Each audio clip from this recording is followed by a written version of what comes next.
धर्मवीर जी, ये समझना बहुत जरूरी है कि क्या वास्तव में जो प्रधानमंत्री मोदी की तरफ से अब टिप्पणी की गई है कि फास्ट ट्रैक कोर्ट की व्यवस्था की जाएगी, त्वरित इंसाफ इसमें दिया जाएगा, ये बयान अगर पहले आ जाता तो क्या इस तरह की परिस्थितियां पैदा होती? क्योंकि विपक्ष का आरोप है कि लगातार 33-34 दिन से धरना प्रदर्शन चल रहा था, सरकार से जवाब मांगा जा रहा था, सरकार अहंकार में चुप थी। क्या ये सिर्फ अहंकार था या बातचीत पहले भी की जा रही थी? आलोक जी, कोई अहंकार नहीं था और सरकार बहुत संवेदनशील है। छात्रों के भविष्य को लेकर के सरकार की गारंटी है।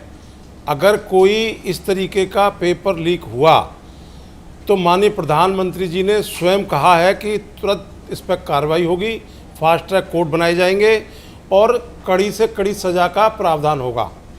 तो सरकार कटिबद्ध है, वचनबद्ध है छात्रों के भविष्य के लिए। लेकिन मैं विपक्ष वालों को भी ये कहना चाहता हूँ आपके माध्यम से कि ये राजनीतिक गिद्ध जो छात्रों की भविष्य के ऊपर राजनीतिक गिद्ध मंडरा रहे हैं, जो अब तक घरों में सो रहे थे, ये भी सड़कों पे नहीं आए थे, लेकिन ये भी जो है तुरंत आ गए। इन राजनीतिक गिद्धों को कुछ मिलने वाला नहीं है। अगर इनमें इतना ही दम था तो ये आते सड़कों पर निकल के। इस देश में, ये भारत दुनिया का सबसे बड़ा लोकतंत्र है। प्रोटेस्ट करना, आंदोलन करना सबका हक है, लेकिन अराजकता और दूसरों के कंधे पर बंदूक चलाना, ये लोकतंत्र में कहीं इसका स्थान नहीं है।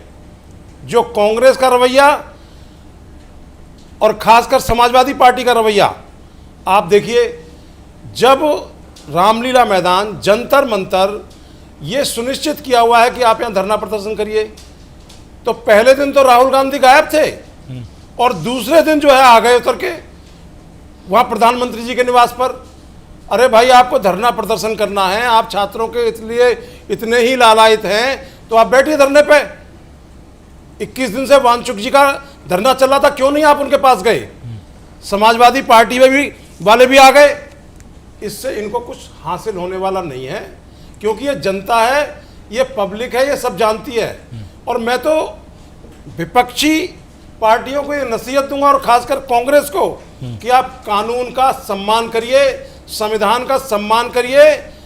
ये कानून के द्वारा ही, संविधान के द्वारा ही, कोर्ट के द्वारा ही कांग्रेस का शीर्ष नेतृत्व आज बेल पर चल रहा है। दुहाई दीजिए संविधान की, कानून की, कि आपको सलाखों के पीछे नहीं डाला गया आज तक। ये देश सब जानता है।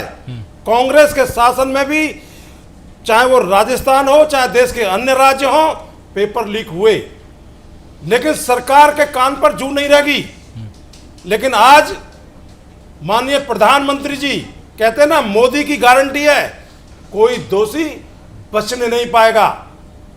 और 47 का जो विकसित भारत है, इस देश का छात्र उसका भविष्य है। सरकार बिल्कुल छात्रों के हित के लिए जो सख्त से सख्त कानून बनाने की ये बात आएगी, सरकार छात्रों के साथ में बिल्कुल खड़ी हुई है, संवेदनशीलता के साथ खड़ी हुई है, कानून और संविधान के साथ खड़ी हुई है। लेकिन इन विपक्षियों को शर्म आनी चाहिए। ये विपक्षी जो है निकल के आ गए।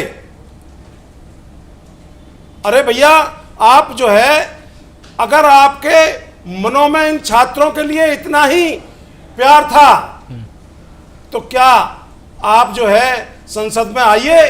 आपको जनता ने चुन करके भेजा है। सरकार जो है वहां पर चर्चा करने के लिए तैयार है, लेकिन विपक्ष उस चर्चा से भाग रहा है, क्योंकि उनको राजनीति करनी है। ये जो राजनीति, मौका परस्ती की राजनीति करनी है। मेरे भाई अजय वर्मा जी बैठे हैं, काबिल प्रवक्ता हैं, जरा ये बताएं कि क्या ये कभी लोकसभा में जा सकते हैं? नहीं जाएंगे। वहां एक परिवारवाद की परंपरा है, वही लोग जाएंगे। और जब छात्रों के हितों की, देश की जनता के हितों की बात होगी तो वो प्रधानमंत्री के निवास के धरना प्रदर्शन करने आएंगे, लोकसभा में चर्चा के लिए नहीं आएंगे। शर्म करे ये विपक्ष। आलोक जी, सरकार छात्रों के साथ है। हाँ। बिल्कुल छात्रों के साथ है।